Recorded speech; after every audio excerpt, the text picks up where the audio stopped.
இன்னும் அதான் ஓ எண்ணெய் போடுறீங்களா? எண்ணெய் போட்டு விடணுமா ஃபஸ்ட்டு? ஆமாம் ஆமாம்.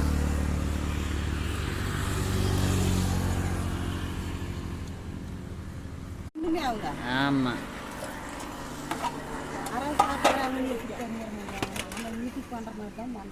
நிறையா உள்ள செய்கிறாங்க. வெளியே செய்யறதே இப்போ பானிபூரியெல்லாம் பாருங்கள் எப்படி பண்ணுறாங்கன்ட்டு.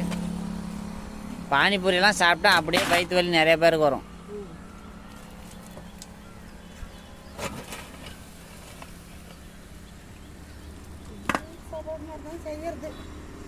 பரவாயில்ல பரவாயில்ல. ஆமாம், அந்த டேஸ்ட் கொடுத்தா தான் அவங்களுக்கு டெய்லி வருவாங்க.